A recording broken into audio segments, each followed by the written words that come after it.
The world is scary. Our culture is shifting.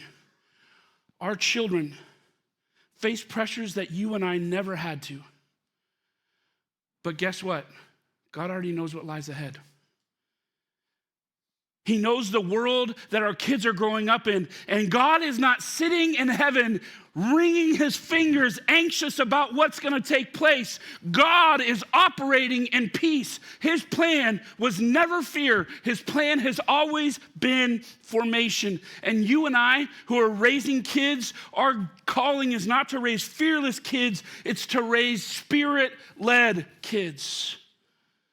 Not sheltered kids, but rooted kids who understand what it means to co-labor with the Holy Spirit as Jesus equips this generation to thrive in the culture, not by controlling the world around them, but by cultivating a life that is anchored in him.